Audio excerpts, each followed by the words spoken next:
राधे राधे दोस्तों, कहानी के छठे भाग में आप सभी का स्वागत है। दूसरे दिन सुबह सुधा आंगन में बैठी हुई आलू छील रही थी और चंदर का इंतजार कर रही थी। उसी दिन रात को पापा आ गए थे और दूसरे दिन सुबह बुआ जी और उनके साथ बिनती सुधी। इसी ने इतने प्यार से पुकारा कि हवाओं में रस भर गया। अच्छा आ गए चंदर। सुधा आलू छोड़कर उठ बैठी। क्या लाए हो हमारे लिए लखनऊ से? बहुत कुछ सुधा। के है सुधा? सहसा कमरे से कोई बोला। चंदर है, सुधा ने कहा। चंदर, बुआ आ गई। और कमरे से बुआ जी बाहर आईं। प्रणाम बुआ जी, चंदर बोला और पैर छूने के लिए झुका। हाँ हाँ। बुआ जी 3 कदम पीछे हट गई। देखत्यो नए हम पूजा की धोती पहने हैं। ई के है सुधा। सुधा ने बुआ की बात का कुछ जवाब नहीं दिया। चंदर, चलो अपने कमरे में, यहाँ बुआ जी पूजा करेंगी। चंदर अलग हटा। बुआ ने हाथ के पंचपात्र से वहाँ पानी छिड़का और जमीन में फूंकने लगी।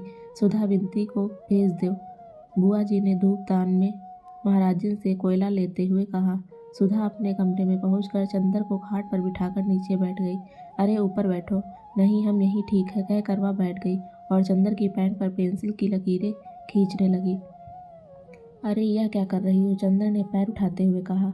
तो तुम इतने दिन क्यों लगाए? सुधा ने दूसरे पांचे पर पेंसिल चलाते हुए कहा। अरे बड़ी आफत में फंस गए थे सुधा। लखनऊ से हम लोग गए बरेली। वहाँ एक उत्सव में हम लोग भी गए और एक मिनिस्टर भी पहुँचे। कुछ सोशलिस्ट, कम्युनिस्ट और मजदूरों ने वहाँ विरोध प्रदर्शन किया। फिर तो पुलिस वालों और मजदूरों में जमकर लड़ाई हुई। वह तो कहो, एक बेचारा सोशलिस्ट लड़का था, कैलाश मिश्रा। उसने हम लोगों की जान बचाई, वरना पापा और हम दोनों ही अस्पताल में होते।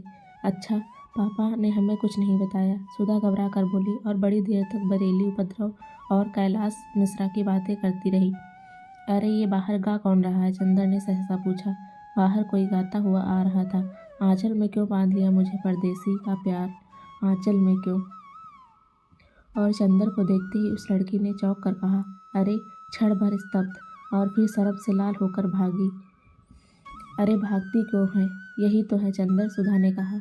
लड़की बाहर रुक गई और गर्दन हिलाकर इशारे से कहा, मैं नहीं आऊँगी, मुझे शर्म लगती है।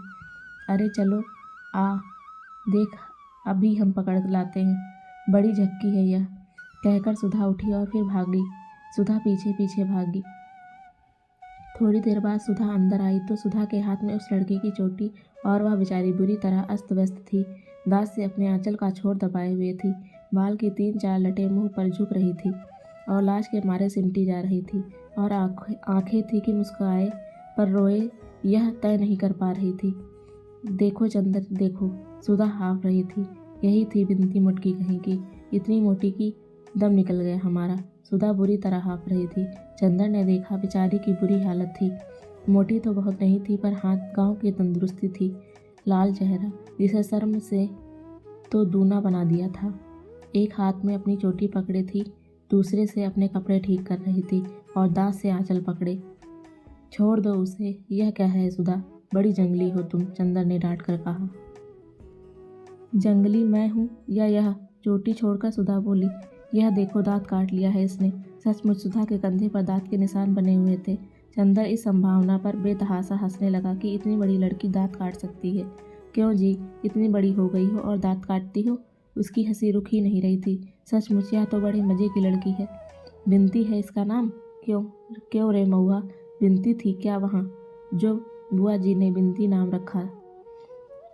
वह पल्ला ठीक से ओढ़ कर चुकी थी। बोली नमस्ते। चंदर और सुधा दोनों हंस पड़े। अब इतनी देर बाद याद आई है। चंदर और भी हंसने लगा। बिनती, ए बिनती, बुआ जी ने आवाज़ दी। बिनती ने सुधा की ओर देखा और चली गई। और कहो सुधी, चंदर बोला, क्या हाल चाल रहा यहाँ का? फिर भी एक चिट्ठी भी तो नहीं लिखी तुमने? सुधा बड़ी शिकायत के स्वर में बोली। हमें रोज रुलाई आती थी और तुम्हारी वो आई थी। हमारी वो? चंदर ने चौंक कर पूछा। अरे हाँ, तुम्हारी पम्मी रानी। अच्छा वो आई थी, क्या बात हुई? कुछ नहीं, तुम्हारी तस्वीर देख देख कर रो रही थी, सुधा ने उंगलियां नचाते हुए कहा। मेरी तस्वीर देखकर? अच्छा, और थी कहाँ मेरी तस्वीर? अब तुम तो बहस करने लगे। हम कोई वकील हैं? तुम कोई नई बात बताओ, सुधा बोली। हम तो तुम्हें बहुत बहुत बात बताएंगे, पूरी कहानी है। इतने में बिनती बोली। इतने में बिनती आई। उसने उसने उसके हाथ में एक तस्तरी थी और एक गिलास। तस्तरी में कुछ मिठाई थी और गिलास में शरबत। उसने लाकर तस्तरी चंदर के सामने रख दी। ना भाई, हम नहीं खाएंगे, चंदर ने इनकार कर दिया। बिनती ने सुधा की ओर देखा। खा लो, लगे नखरा करने। लखनऊ से आ रहे हैं ना, तकल्लुफ ना करें। तो मालूम कैसे हो, सुधा ने मुंह चिढ़ाते हुए कहा। चंदर मुस्कुरा कर खाने लगा। दीदी के कहने पर खाने लग गए आप? बिनती ने अपने हाथ की अंगूठी को देखते हुए कहा। चंदर हंस दिया पर बोला कुछ नहीं। बिनती चली गई। बड़ी अच्छी लड़की मालूम पड़ती है यह, चंदर बोला। बहुत प्यारी है और पढ़ने में हमारी तरह है, बहुत तेज। अच्छा, तुम्हारी पढ़ाई कैसी चल रही है? मास्टर साहब बहुत अच्छा पढ़ाते हैं। और चंदर, अब हम खूब बात करते हैं उनसे, दुनिया भर की, और वे बस हमेशा से नीचे किए रहते हैं। एक दिन पढ़ते वक्त हमारी गरी पास में रख कर खाते गए, उन्हें मालूम ही नहीं हुआ। उनसे एक दिन कविता सुनवा दो, सुधा बोली। चंदर ने कुछ जवाब नहीं दिया और डॉक्टर साहब के कमरे में जाकर किताबें उलटने लगे।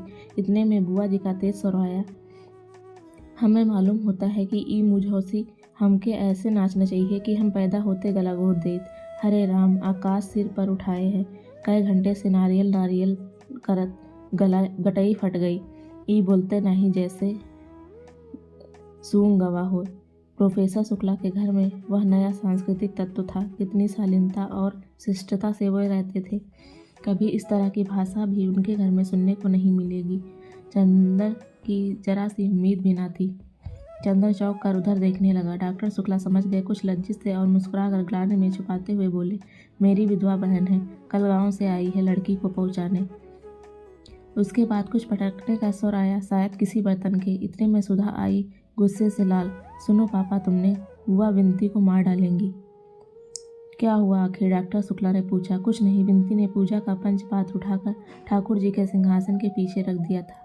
उन्हें दिखाई नहीं पड़ा तो वह गुस्सा बिनती पर उतार रही। इतने में फिर उनकी आवाज़ आई, पैदा करते वक्त बहुत अच्छा लग रहा, पालत वक्त तय बोल गए, मर गए रहो तो अपन संतानों अपने साथ ले जाते हो। हमारे मूड पर ई हत्या काहे डाल गयो? ऐसी कुलच्छनी की पैदा होता ही बाप को खा गई। सुना पापा तुमने? चलो हम चलते हैं, डॉक्टर शुक्ला ने कहा। सुधा वहीं रह गई। चंदर ने बोला, ऐसा बुरा स्वभाव है बुआ का कि बस बिनती ऐसी ही है कि बर्दाश्त कर लेती है। बुआ ने ठाकुर जी का सिंहासन साफ करते हुए कहा, रोवत काहे हो? कौन तुम्हारे माई बाप का गरियावा है कि ई असुआ डरका रही हो? ई सब चोचला अपने को दिखायो जाके। 2 महीना और है, अबहिन से उधियानी ना जाओ। अब अभद्रता सीमा पार हो चुकी थी। बिनती, चलो कमरे के अंदर, हटो सामने से, डॉक्टर शुक्ला ने डांट कर कहा। अब ये चरखा बंद होगा या नहीं? कुछ शर्म हया है या नहीं तुम में? बिनती सिरकते हुए अंदर गई। स्टडी रूम में देखा कि चंदर है तो उलटते पाँव लौट आई और सुधा के कमरे में फूट फूट कर रोने लगी। डॉक्टर शुक्ला लौट आए। अब हम ये करें कि अपना काम करें। अच्छा, कल से घर में महाभारत मचा रखा है। कब जाएंगी ये सुधा? कल जाएंगी पापा, अब बिनती को कभी मत भेजना इनके पास। सुधा गुस्से भरे स्वर में बोली। अच्छा जाओ, हमारा खाना परसों। चंदर, तुम अपना काम यहाँ करो। यहाँ शोर ज़्यादा हो तो तुम लाइब्रेरी में चले जाना, आज भर की तकलीफ़ है। चंदर ने अपनी कुछ किताबें उठाई और उसने चलना ठीक समझा। सुधा खाना परोसने लगी। बिनती रो रो कर और तकिए पर सिर पटक कर अपनी कुंठा और दुख उतार रही थी। बुआ घंटी बजा रही थी। दबी जबान जाने क्या बकती जा रही थी और यह घंटी की भक्ति भावना भरे मधुर स्वर में सुनाई नहीं देता था। लेकिन बुआ जी दूसरे दिन गई नहीं। जब 3-4 दिन बाद चंदर गया तो देखा बाहर के सेहन में डॉक्टर शुक्ला बैठे हुए हैं और दरवाज़ा पकड़कर बुआ जी खड़ी बातें कर रही हैं। लेकिन इस वक्त बुआ काफ़ी गंभीर थी और किसी विषय पर मंत्रणा कर रही थी। चंदर के पास पहुंचकर वो फौरन चुप हो गई और चंदर की ओर सशंकित नेत्रों से देखने लगी। डॉक्टर शुक्ला बोले, जाओ चंदर बैठो। चंदर बगल की कुर्सी खींचकर बैठ गया तो डॉक्टर साहब बुआ जी से बोले, हाँ हाँ बात करो। अरे ये तो घर के आदमी हैं, इनके बारे में सुधा ने नहीं बताया तुम्हें? ये चंदर है, हमारे शिष्य। अच्छा, बहुत अच्छा लड़का है। अच्छा भैया बैठो। तू एक दिन और आए रहे हो, बीए में पढ़त है सुधा के संगे? नहीं बुआ जी, मैं रिसर्च कर रहा हूँ। वाह, बहुत खुशी भई ताको देख के। हाँ तो सुकुल, वो अपने भाई से बोली। फिर यहीं ठीक हुई। बिनती का ब्याह टाल दो और अगर ये लड़का ठीक हो जाए तो सुधा का ब्याह आषाढ़ पर निपटाए दो। अब अच्छा नहीं लागत। ठूठ ऐसी बिटिया सोनी मांग लिए छरावा करत है यह रोहर। बुआ बोली। हाँ ये तो ठीक है, डॉक्टर शुक्ला बोले। मैं खुद सुधा का ब्याह अब टालना नहीं चाहता। बीए तक की शिक्षा काफ़ी है, वरना फिर हमारी जात में लड़के तो मिलते नहीं। लेकिन ये जो लड़का तुम बता रही हो, तो घर वाले कुछ एतराज़ तो नहीं करेंगे? और फिर लड़का तो हमें अच्छा लगा, लेकिन घर वाले पता नहीं कैसे हों। अरे तो घर वालन से का करक है तो को। लड़का तो अलग है, अपने आप पढ़ रहा है, लड़की अलग रही है। ना सास का डर, ना ननद की धौस। हम पत्री मंगवा देते हैं, मिलवा लो। डॉक्टर शुक्ला ने स्वीकृत में सर हिला दिया। तो फिर विनती के बारे में का कहा था, अगहन तक टाल दिया जाए ना? बुआ जी ने पूछा। हाँ हाँ, डॉक्टर शुक्ला ने विचार में डूबे हुए कहा। तो फिर तुम इन जूता पिटो बड़नक्कू से कह दियो आए के कल हमारी छाती पर मूंग दलत है। बुआ जी ने चंदर की ओर किसी को निर्देशित करते हुए कहा और चली गई। चंदर चुपचाप बैठा था। जाने क्या सोच रहा था, शायद कुछ भी नहीं सोच रहा था, मगर फिर भी अपनी विचार शून्यता में ही खोया सा था। डॉक्टर शुक्ला ने उसकी ओर मुड़कर कहा, चंदर। तो वह एकदम से चौंक गया, ना जाने किस दुनिया से लौट आया। डॉक्टर साहब ने कहा, अरे तुम्हारी तबीयत खराब है क्या? नहीं तो, एक फीकी हंसी हंसकर चंदर ने कहा। तो मेहनत बहुत कर रहे होगे। कितने अध्याय लिखे हैं अपने थीसिस के? अब मार्च खत्म हो रहा है, पूरा अप्रैल तुम्हें थीसिस टाइप कराने में लगेगा और मई में हर हालत में जमा हो जानी चाहिए।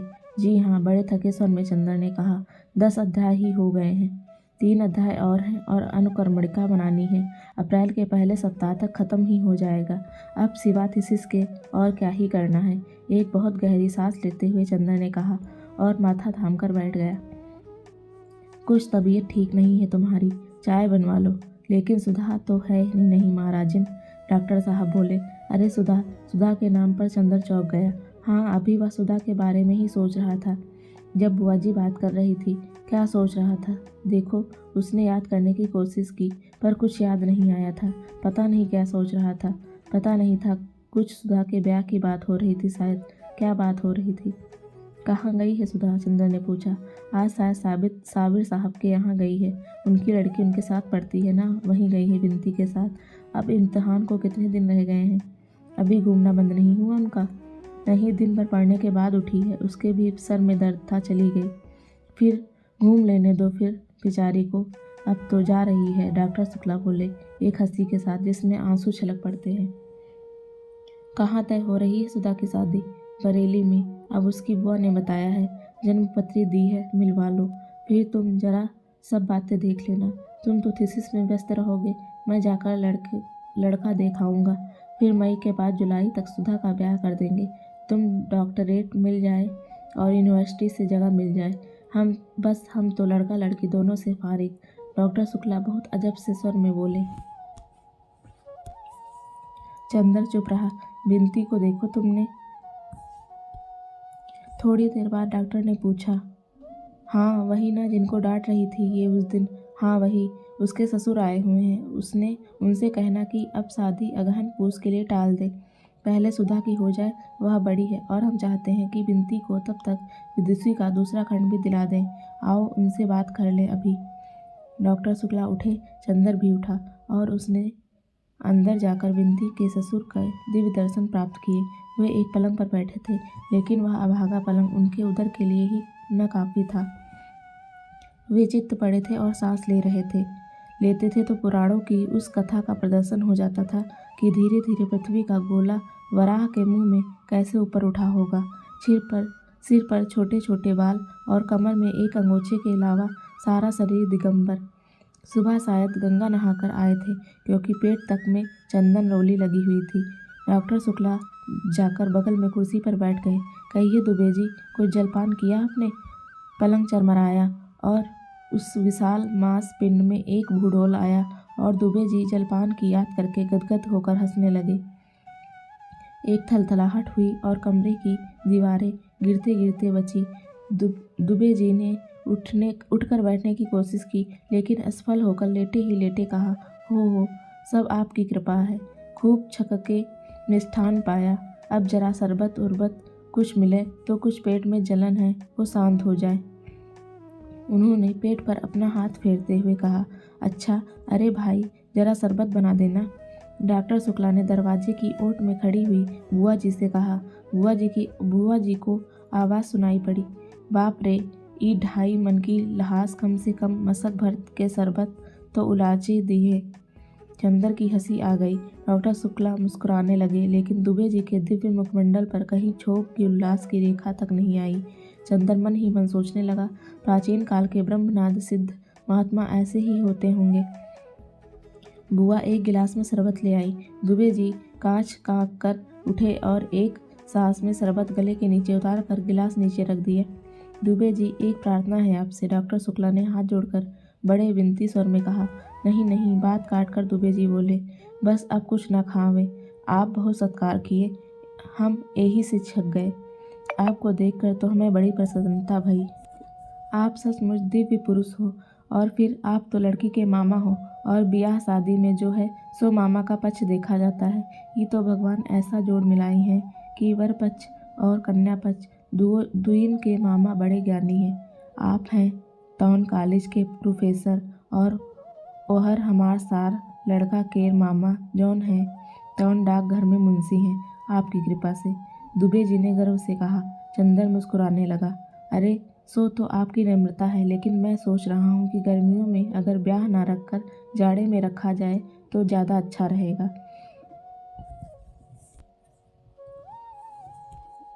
तब तक आपके सत्कार की हम कुछ तैयारी भी कर लेंगे, डॉक्टर शुक्ला बोले। दुबे जी इसके लिए तैयार नहीं थे। वे बड़े अचरज में भर कर उनकी ओर देखने लगे, लेकिन बहुत कुछ कहने सुनने के बाद अंत में वह इस शर्त पर राजी हुए कि अगहन पर हर तीज त्योहार पर लड़के के लिए कुर्ता धोती का कपड़ा और 11-12 रुपये नजराना जाएगा, और अगहन में अगर ब्याह हो रहा है तो सास ननद और जेठानी के लिए गर्म साड़ी जाएगी। और जब जब दुबे जी गंगा नहाने प्रयागराज आएंगे तो उनका रोचना एक थाल कपड़े और स्वर्ण मंडित जौ से होगा। जब डॉक्टर शुक्ला ने यह स्वीकार कर लिया तो दुबे जी ने उठकर अपना झालम झोला कुर्ता गले में अटकाया और अपनी गठरी हाथ में उठाकर बोले, अच्छा तो अब आज्ञा दो, हम चली अब, और ई रुपया लड़की को दे दियो। बात अब पक्की है। और अपनी टेंट से उन्होंने एक मुड़ाया तेल लगा हुआ 5 रुपये का नोट निकाला और डॉक्टर साहब को दे दिया। चंदर, एक तांगा कर दो दुबे जी को। अच्छा आओ हम भी चले। जब ये लोग लौटे तो बुआ जी एक थैली में से कुछ धर निकाल रही थी। डॉक्टर शुक्ला ने नोट बुआ जी को देते हुए कहा, लो ये दे गए हैं तुम्हारे समधी जी लड़की को। 5 का नोट देखकर तो बुआ जी सुलग उठी। न गहना न गुड़िया, बियाह पक्का कर गए ई कागज के टुकड़े से। अपना तो सोना और रुपया कपड़ा सब ली हैं, लीले को तैयार रहत हैं।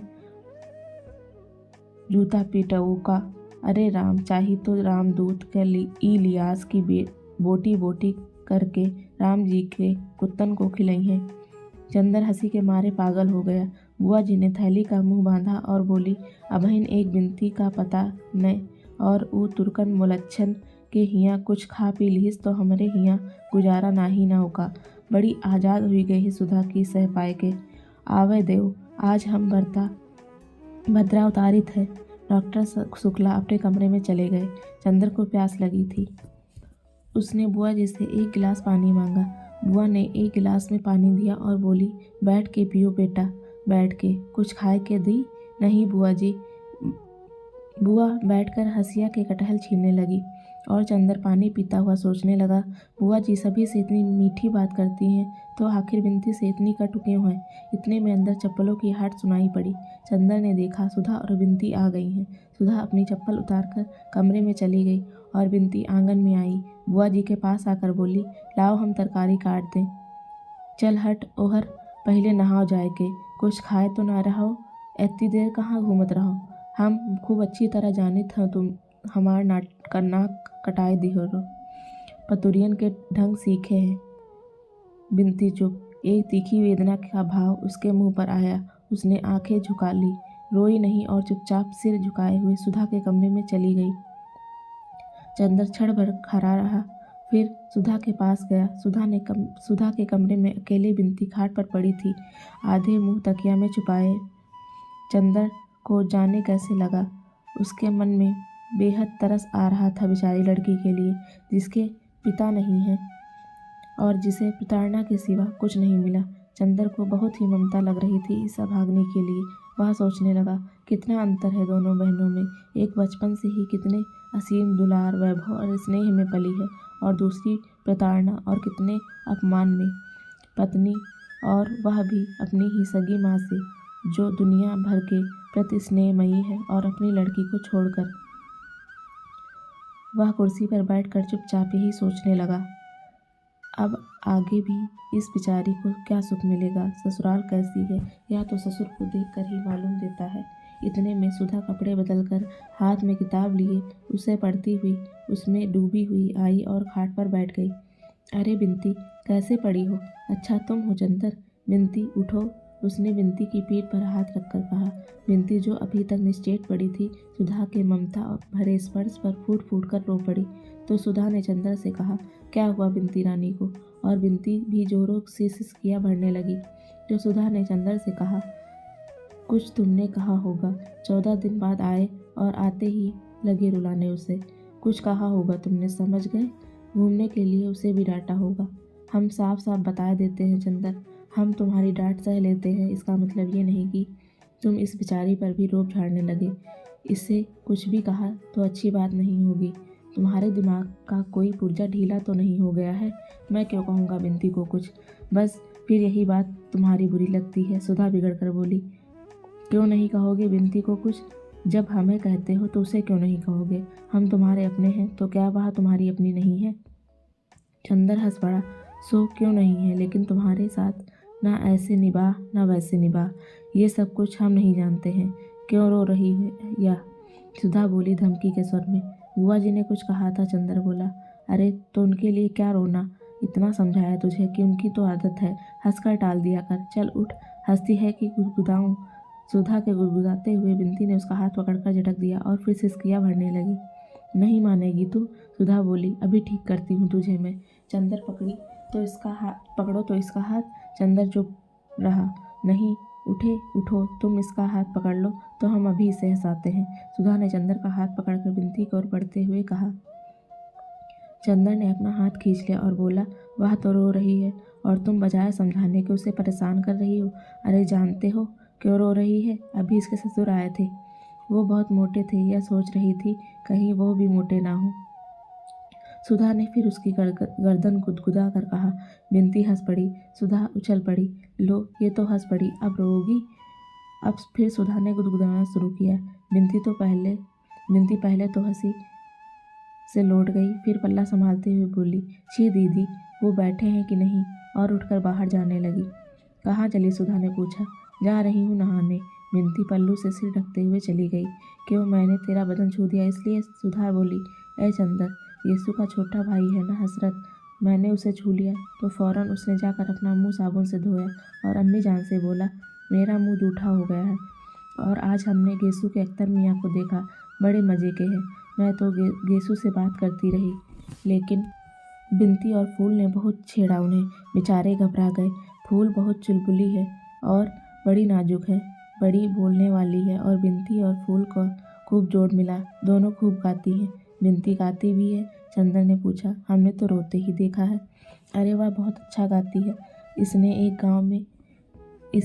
एक गांव का गाना बहुत अच्छा गाया था।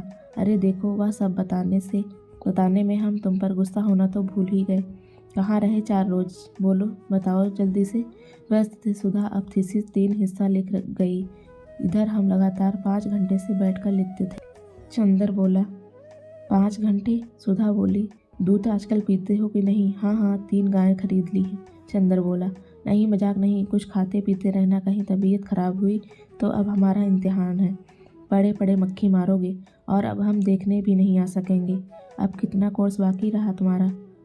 कोर्स तो ख़त्म था हमारा, कुछ कठिनाइयाँ थी सो पिछले 2-3 हफ्ते में मास्टर साहब ने बता दी थी, अब दोहराना है।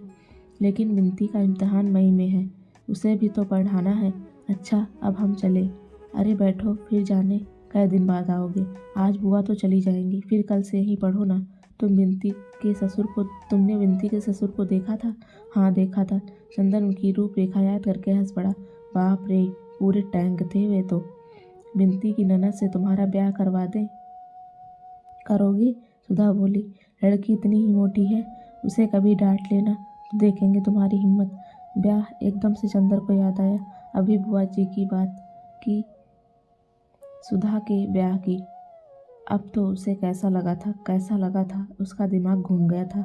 लगा जैसे एक असहनीय दर्द था जो उसकी नस नस को तोड़ गया था एकदम। क्या हुआ चंदर? अरे चुप क्यों हो गए? डर गए मोटी लड़की के नाम से? सुधा ने चंदर का कंधा पकड़कर झकझोरते हुए कहा। चंदर एक फीकी सी हंसी हंसकर रह गया और चुपचाप सुधा की ओर देखने लगा। सुधा चंदर की निगाह से सहम गई। चंदर की निगाह में जाने क्या था, एक अजब सा पतराया हुआ सूनापन, एक जाने कैसा दर्द, अमंगल छाया, एक जाने कैसी पीड़ा की मूक आवाज, एक जाने कैसे पिघलती हुई सी उदासी, और वह भी गहरी, जाने कितनी गहरी। और चंदर था कि एकटक देखता जा रहा था, एकटक अपलक। सुधा को जाने कैसा लग रहा था। ये अपना चंदर तो नहीं, ये अपने चंदर की निगाह तो नहीं। चंदर तो ऐसे निगाह से इस तरह अपलक तो सुधा को कभी नहीं देखता था। नहीं, यह चंदर की निगाहें तो नहीं। यह निगाह में न शरारत है, न डांट, न दुलार, न करुणा। इसमें कुछ ऐसा है जिससे सुधा बिल्कुल परिचित नहीं थी, जो आज चंदर में पहली बार दिखाई पड़ रहा है। सुधा को जैसे डर लगने लगा, वह कांप उठी। नहीं, यह कोई दूसरा चंदर है जो उसे इस तरह देख रहा है। यह कोई अपरिचित है, कोई अजनबी, किसी दूसरे देश का व्यक्ति जो सुधा को। चंदर, चंदर, तुम्हें क्या हो गया? सुधा की आवाज़ मारे डर के काँप रही थी। उसका मुंह पीला पड़ गया था, उसकी सांस बैठने लगी थी। चंदर, और जब उसका कुछ बस नहीं चला तो उसकी आंखों में आंसू छलक आए। हाथों पर एक गरम गरम बूंद आकर पड़े और चंदर चौंक गया। अरे सुधी, रो मत। नहीं पगली, हमारी तबीयत कुछ ठीक नहीं है, एक गिलास पानी तो ले आओ। सुधा अब भी काँप रही थी। चंदर की आवाज़ में अभी भी वह मुलायमियत नहीं आ पा रही थी। वह पानी लाने के लिए उठी। नहीं, तुम कहीं मत जाओ, यहीं बैठी रहो। उसने उसकी हथेली अपने माथे पर रखकर जोर से अपने हाथों से दबा ली और कहा, सुधा। क्यों चंदर? कुछ नहीं। चंदर ने आवाज़ दी, लेकिन लगता था वह चंदर की आवाज़ नहीं थी, न जाने कहाँ से आ रही थी। क्या सिर में दर्द है? बिनती, एक गिलास पानी लाओ जल्दी से, सुधा ने आवाज़ दी। चंदर जैसे पहले सा हो गया। अरे अभी मुझे क्या हो गया था? तुम क्या बात कर रही थी सुधा? पता नहीं तुम्हें अभी क्या हो गया था, सुधा ने घबराई हुई गौरैया की तरह सहम कर कहा। चंदर स्वस्थ हो गया। कुछ नहीं सुधा, मैं ठीक हूँ। मैं तो यूं ही तुम्हें परेशान करने के लिए चुप था, उसने हंस कर कहा। हाँ चलो रहने दो, तुम्हारे सर में दर्द है ज़रूर से, सुधा बोली। बिनती पानी लेकर आ गई। लो पानी पियो। नहीं, हमें कुछ नहीं चाहिए, चंदर बोला।